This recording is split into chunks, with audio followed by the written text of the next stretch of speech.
Weather isn't always favorable or time isn't always on your side. You can't get a full riding training session in, but you can always get training in, be it in your driveway, out in the street, or even in your garage.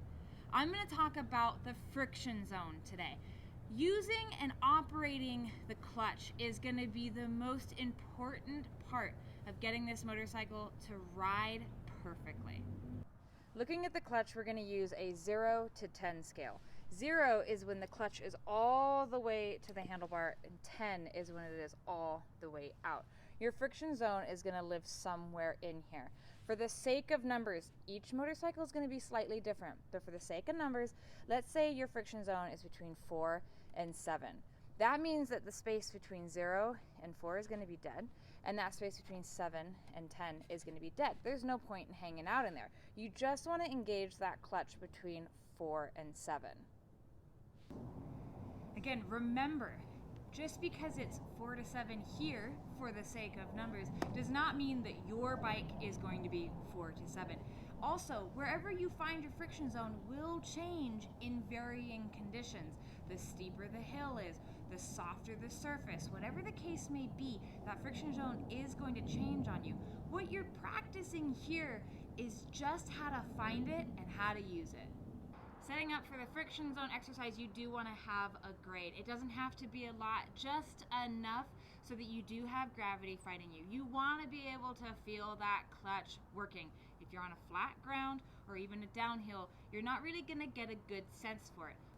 You can either do the friction zone exercise sitting on the motorcycle or standing next to it. Today I'm going to do it next to it because I'm not dressed to ride. Also, because I use this a lot when I do the power walk. What that is I'm actually just using the power of the motorcycle to propel myself forward, say walking it into my garage, versus trying to push using all of my power. The bike's got it, I'm going to use it. The goal in the friction zone exercise is to actually only use the friction zone. You want to try to avoid using the throttle. However, if you have a small displacement motorcycle, you might need to use a little bit throttle maintenance. But again, you're trying really to only use the friction zone. Take note that I have also taken my hand off of the right handlebar. This is to prevent myself from using any throttle, as well as using that front brake. I'm going to have to use the friction zone to slow my descent backward instead of using any of the brake. Let me explain it in greater depth, what I mean by using the friction zone to slow you down. When you're going up the hill, you're using that friction zone, getting that clutch to engage the transmission, and you're pulling forward. What you can do, instead of closing that all the way up, you're going to go back into neutral. When you do that, and it's going to slide you back, especially the steeper this grade. Don't want to use the brake because you want to learn how to use all of that friction zone. So let it out and then just barely pull back on it until gravity starts to actually push the bike back, but you're in the friction zone enough that it's trying to push forward, but it can't win, so it slows its descent back. Eventually, you're also going to want to make sure that that transition is really smooth. Come out, stop, come back, stop.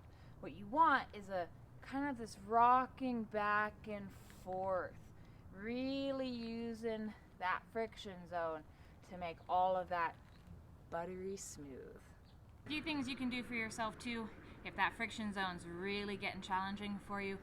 You can adjust the lever. Some of them come with adjustable features. You can also maybe play with the tension in the cables, or you can get a whole new lever altogether. Depending on how long you're going to practice the friction zone exercise, just keep in mind that it can be really exhausting because you're using your fingers to do this clutch pull thing. You might get a little tired. Remember, this is not something that you use very often while you actually ride, unless you're doing a ton of slow speed maneuvering, be it on road or on pavement. Most of the time you're not. This is just about mastering the motorcycle.